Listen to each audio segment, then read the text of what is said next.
Pasamos ahora entonces a Philipp Ulmer, que es un colaborador científico del Instituto Federal de Formación Profesional de Alemania. El Instituto Federal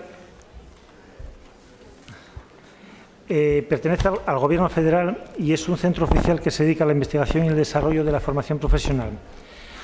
Se dedica a definir las líneas estratégicas referentes a formación profesional, promueve la innovación y propone nuevas soluciones orientadas a la práctica. La constitución del Consejo Principal de este instituto está constituido por representantes de la patronal, de los trabajadores, de los estados federales y del Gobierno federal. De alguna forma, pues en esta medida, este Consejo Principal de este instituto es una especie de Consejo de Formación Profesional a nivel estatal en Alemania. De ahí que nos parezca muy valiosa la aportación que nos pueda hacer hoy Philipp. Merci Alessandro. Bonjour mesdames et messieurs et merci pour l'invitation. Je suis heureux de pouvoir vous présenter le système dual en Allemagne. Et je m'excuse de ne pas avoir une présentation en espagnol, mais je vais quand même essayer de faire le trait entre ce diront les traducteurs et mes slides. Alors au début, je voudrais d'abord vous montrer le contexte de la formation professionnelle en Allemagne, de parler un peu des principes fondamentaux, des dédualités, parce qu'il y en a à plusieurs niveaux. Ensuite, je voudrais parler de l'organisation, de la structure, dont fait partie mon institut où je travaille, l'Institut fédéral BIP.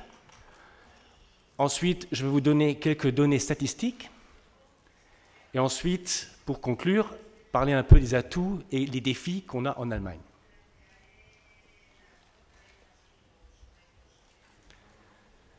Alors, lorsqu'on parle des principes fondamentaux qui sont à l'arrière de cette formation, pour mieux comprendre comment ça fonctionne, je voudrais d'abord parler du premier principe que j'appelle principe de la profession. En allemand, on dit Berufsprinzip ou Concept. Et là, on pourrait dire que finalement, cette qualification qu'on veut donner aux jeunes, ce n'est pas une qualification pour un champ de travail, mais c'est surtout pour avoir une capacité d'employabilité. Donc c'est beaucoup plus vaste. Et ceci führt dazu qu'on a des règlements de formation, ce sont des décrets officiels et qui ont une validité sur tout le pays. Ensuite, ce principe veut dire aussi que le jeune qui entre dans une formation doit avoir un développement de sa personnalité. Et évidemment, une insertion sociale, c'est-à-dire que ce n'est pas seulement une qualification technique, ce sont aussi des compétences de savoir-être. Donc c'est très complément. Et finalement, ce principe de la profession veut dire aussi que pendant ces années, on reçoit déjà une fondation pour pouvoir apprendre tout au long de la vie, parce que ça, évidemment, c'est nécessaire lorsque plus tard, les besoins changent et il faut s'adapter. Le deuxième principe, c'est le principe du consensus. Et là, je voudrais surtout dire que de la part de tous les partis qui sont engagés, ce sont donc les employeurs, les syndicats, la fédération et les Länder, il faut une volonté de compromis et de capacité de compromis de la part de tous. C'est-à-dire que vous connaissez l'État fédéral et on a 16 Länder qui ont des compétences, surtout en éducation scolaire, qui sont autonomes. C'est-à-dire que là, il faut une grande volonté de compromis. Le troisième principe, je l'appellerais la responsabilité commune, et ça à plusieurs niveaux. Alors, une responsabilité commune entre l'entreprise et l'école professionnelle. Ce sont les partenaires dans le système dual. Il y a une responsabilité commune de l'État et des organisations de l'économie, donc le patronat et les syndicats. Et il y a une responsabilité commune de la fédération et des Länder. Maintenant, je veux un peu approfondir ce premier principe que j'ai appelé principe de la profession, en parlant un peu de l'apprentissage sur le lieu de travail. Quels sont les objectifs?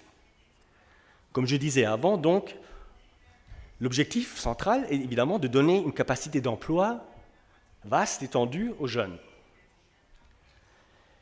Et il faut aussi qu'il y ait des connaissances des processus du travail, c'est-à-dire l'amont et l'aval du poste de travail, qu'ils sachent ce qui se passe avant et ce qui se passe derrière aussi. Et un troisième objectif, c'est le jeune doit aussi apprendre à devenir autonome et responsable. Et c'est là l'entreprise y gagne beaucoup. Par exemple, on voudrait que le jeune participe aussi à la qualité des produits. Et s'il est autonome et responsable, évidemment, il découvrira aussi s'il y a des erreurs. Soit il peut même résoudre le problème, ou alors il en parle à son formateur ou aux autres collègues. Comment arriver à ces objectifs? Quelles sont les caractéristiques donc de cet apprentissage sur le lieu du travail? C'est comme je le disais avant aussi, c'est un apprentissage complet. Et deuxième principe, c'est apprendre à apprendre. Ça, c'est pas typiquement, c'est dans tous les travaux pédagogiques, c'est très important, apprendre à apprendre. Ensuite, ça a lieu aussi avec les objectifs autonomes et responsabilité, une certaine capacité d'analyser et de réflexion. Évidemment aussi, résoudre des problèmes, c'est-à-dire savoir raisonner sur le problème qui se pose et aussi de trouver des solutions.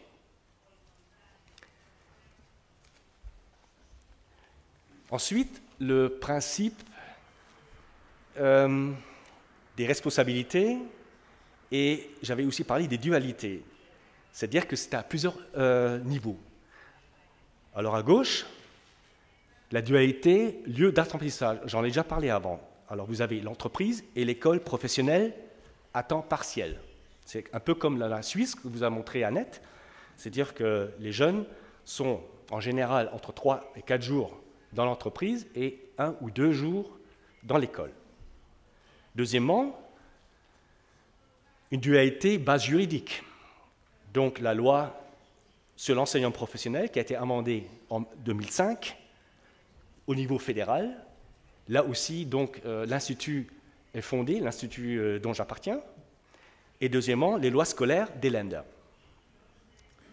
Troisième dualité, c'est le côté financement. Là, premièrement, les entreprises qui prennent en charge le plus gros, comme en Suisse, des charges. Et évidemment, l'État participe aussi au financement, là surtout les Länder, par la scolarité, parce que vous avez expliqué, les compétences de scolarité sont pour les Länder, mais aussi l'État fédéral a des dépenses, par exemple, pour soutenir des centres de formation inter-entreprises pour les petites entreprises. Et finalement, la quatrième dualité, c'est l'organisation. Donc c'est le niveau gouvernement fédéral, et ensuite une dualité organisation de l'économie, les organisations de l'économie, donc les employeurs et les syndicats.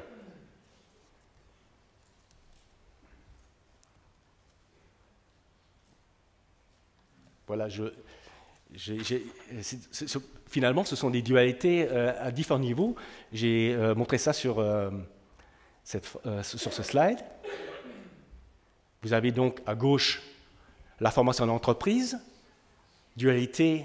Si vous prenez maintenant le lieu d'apprentissage, c'est clair, c'est l'entreprise. De l'autre côté, l'école professionnelle. Mais ça continue aussi le règlement de formation, j'en parlerai bientôt plus tard, et les plans de cadre d'enseignement du côté des écoles. Ensuite, vous avez un contrat de formation. Du côté de l'école, la scolarité obligatoire. Ensuite, le plan de formation ou le plan d'enseignement. Côté base juridique, la formation professionnelle et les lois scolaires, j'en ai parlé.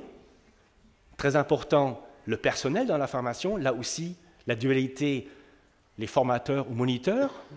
De l'autre côté, l'enseignant dans l'école professionnelle. Très important, conseil de surveillance. J'en parlerai aussi du côté de l'entreprise. Vous avez les chambres qui ont une très grande importance. Et de l'autre côté, les présidents de gouvernement ou l'administration scolaire. Et financement, je viens d'en parler, l'entreprise et les lenders et les départements et communes.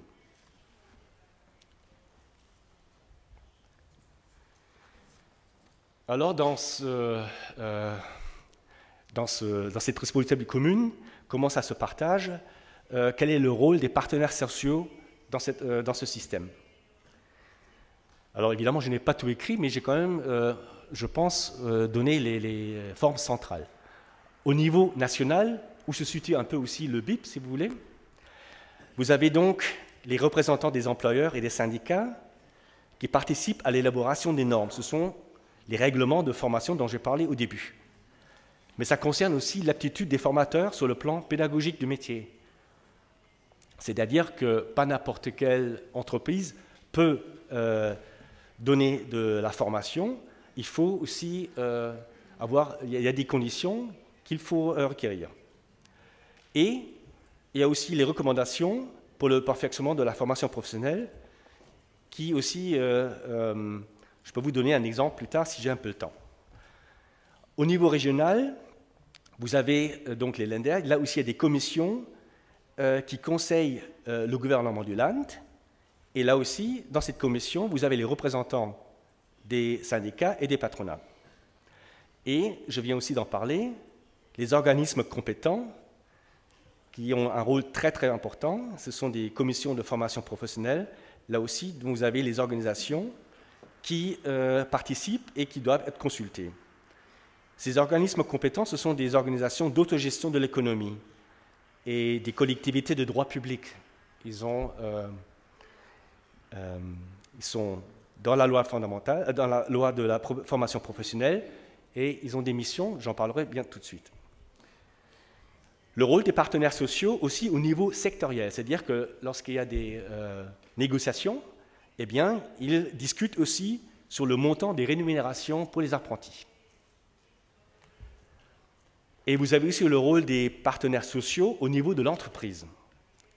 Par exemple, lorsque l'entreprise prend en charge un jeune, en ce qui concerne la planification et la mise en œuvre de la formation professionnelle, par exemple le côté danger, c'est-à-dire qu'il faut aussi protéger les jeunes. Aussi le côté formateur, très important. Bon, question structure, je viens déjà parler des organismes compétents, ils assument un rôle très très important. Alors, je commence par la droite. Ils vérifient les conditions requises concernant les lieux d'apprentissage dans les entreprises et accréditent les formateurs. C'est-à-dire que lorsqu'une entreprise veut donner de l'apprentissage, il faut qu'il y ait des conditions requises. Et ça concerne le lieu d'apprentissage, c'est-à-dire qu'il y a des conseillers, des organismes compétents, donc les chambres, qui vont voir les lieux et se font une idée sur le lieu d'apprentissage.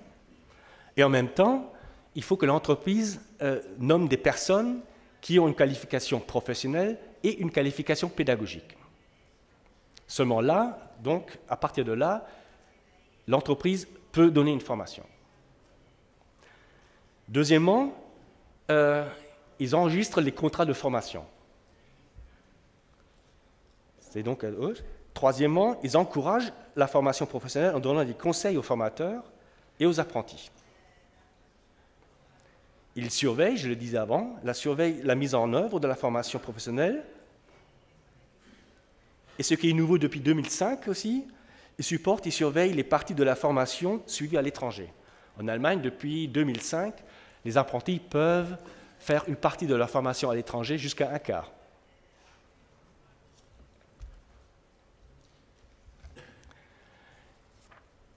Alors, nouveau, ce système dual, qui est bien représenté dans mon institut, dans l'organe qui s'appelle le comité central.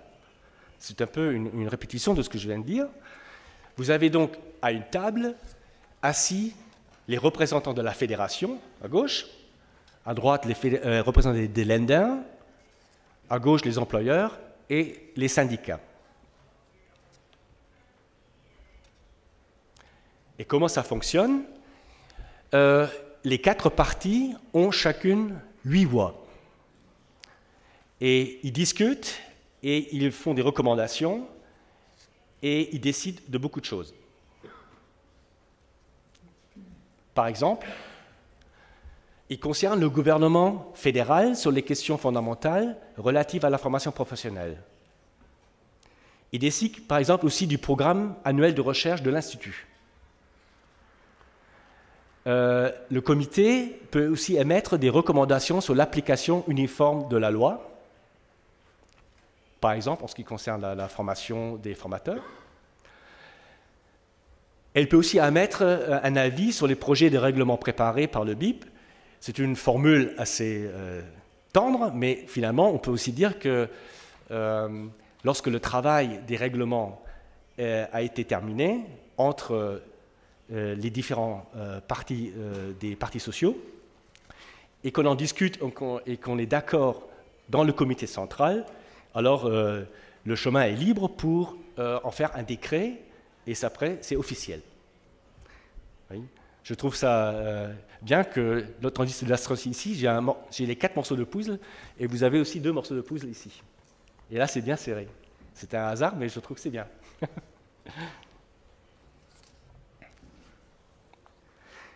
Alors, les règlements de formation dont j'ai déjà plusieurs fois parlé. Donc, toutes les professions en Allemagne ont un règlement de formation. On en a actuellement 350.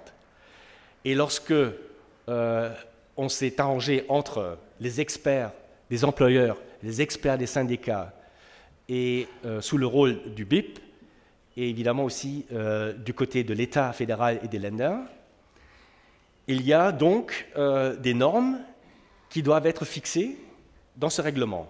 Et c'est écrit dans la loi que cette formation doit contenir la dénomination de la profession, qui sera reconnue officiellement dans tout le pays, la durée de la formation, ça peut changer, ça peut être 3 ans, 3 ans et demi, ça peut être aussi 2 ans. Troisièmement, le contenu, le profil professionnel, c'est-à-dire les savoir-faire, connaissances et les capacités professionnelles. Le plan cadre de formation, les instructions qui concernent le programme, et les exigences de l'examen. Comme je disais avant, nous avons donc à peu près 350 règlements de formation, et on peut dire que dans les 15 dernières années, nous avons eu 82 règlements de formation neufs qui étaient créés donc par ce système, et dans ces 15 années, 230 règlements de formation ont été modernisés parce qu'évidemment, les besoins changent, et peut-être pour expliquer, lorsque du côté des employeurs, on voit qu'il y a des demandes nouveaux, eh bien, on entre dans une discussion avec le BIP, avec les syndicats, on fait une démarche vers le ministère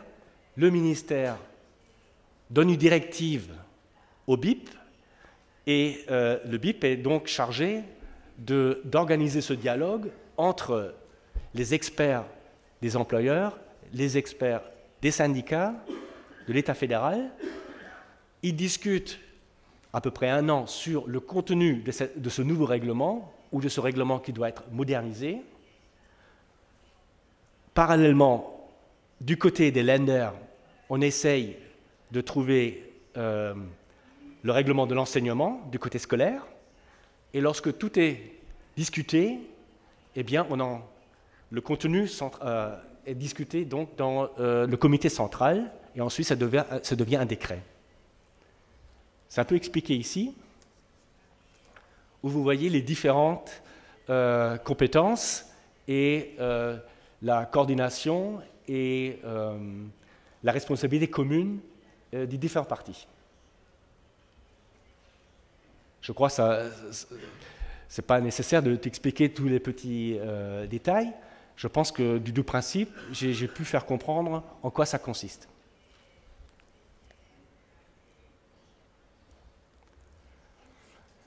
J'ai déjà donc parlé de l'Institut, qui est donc un moment de la structure. Il a été fondé en 1970. nous avons notre siège à Bonn maintenant.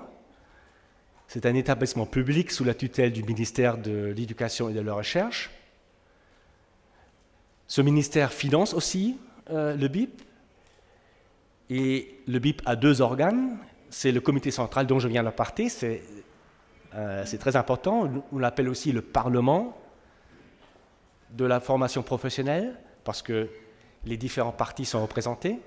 Et c'est une discussion tout à fait démocratique, évidemment. Et le président, c'est-à-dire le président, le chef, avec ses collaborateurs, et nous sommes nombreux. Nous sommes actuellement 630 employés, dont environ 185 collaborateurs scientifiques. En plus, nous avons depuis 2005 un conseil scientifique qui veille sur la qualité scientifique de nos projets de recherche. Alors, quelles sont les missions du BIP? C'est évidemment contribuer à la recherche sur la formation professionnelle, à tous les niveaux. Il coopère la préparation des règlements de formation, comme je viens de l'expliquer. Donc, un collègue est choisi pour arranger ces discussions, ce dialogue, et d'avoir une conclusion. Le BIP coopère aussi à la préparation du rapport sur la formation professionnelle. Chaque année, il y a un rapport sur la formation professionnelle qui est discuté au centre du gouvernement, dans le cabinet, et ensuite aussi au Parlement. Le BIP promouvoit aussi des projets pilotes, participe à la coopération internationale, évidemment, soutient les établissements de formation professionnelle inter-entreprises, j'en ai parlé avant. Il tient les registres des professeurs reconnus, on en a 350 actuellement, et contribue aussi à l'amélioration de l'enseignement à distance.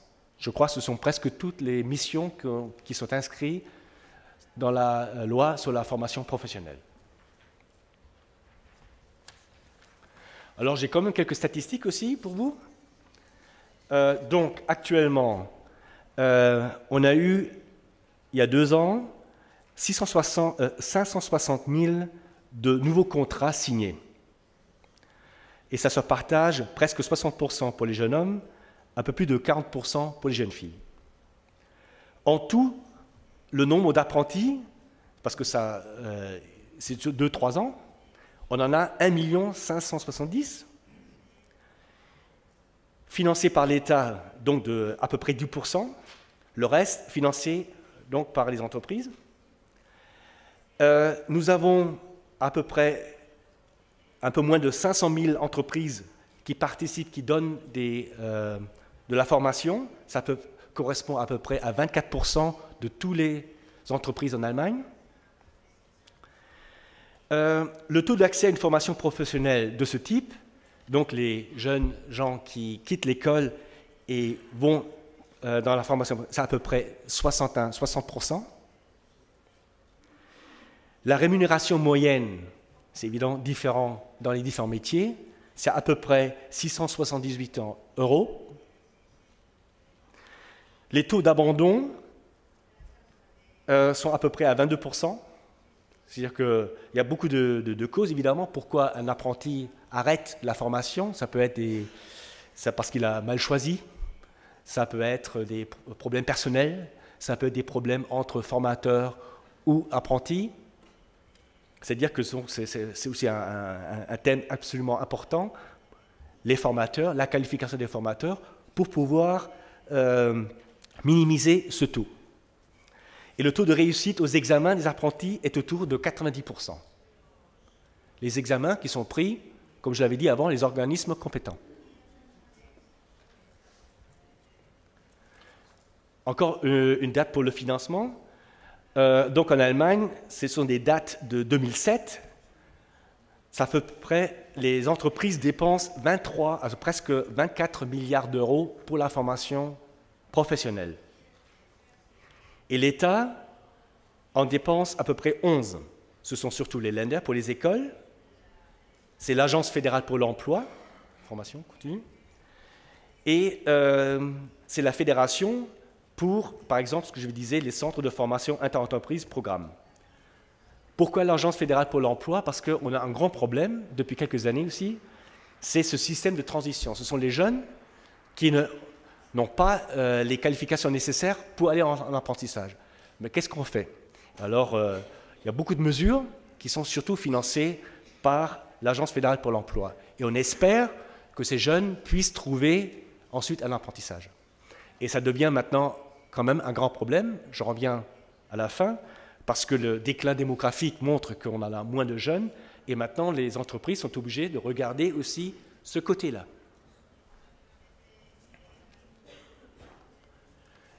Encore le statut scolaire des apprentis, donc lorsqu'ils vont en entreprise, vous voyez que même il y a des jeunes qui ne sont pas titulaires d'un certificat, parce qu'on n'est pas obligé d'avoir ça, et il y a des différences, la différence entre Hauptabschluss, Realabschluss et Fachhochschulreife, c'est surtout les années de formation.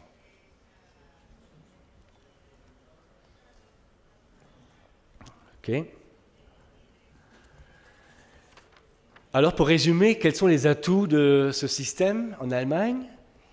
C'est surtout la forte reconnaissance sociale en raison des taux élevés d'embauche à l'issue de la formation professionnelle.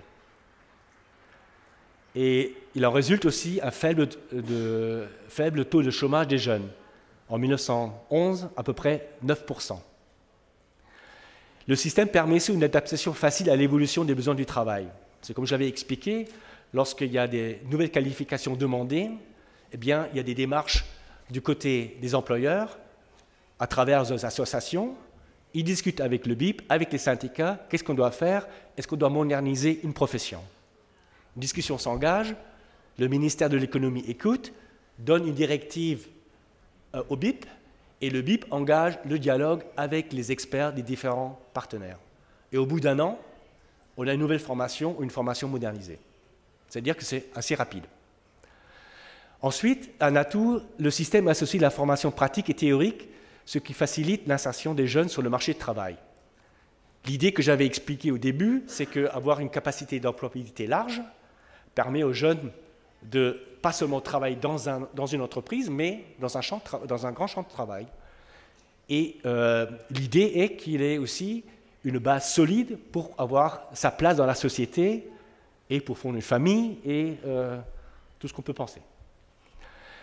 Et à mon avis aussi, un atout, c'est que les représentants des employeurs, des syndicats, fédérations et Länder coopèrent sur un pied d'égalité.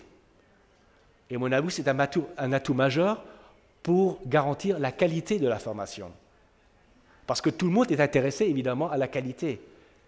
Les employeurs, bien sûr, les syndicats et l'État pour les jeunes et pour l'économie.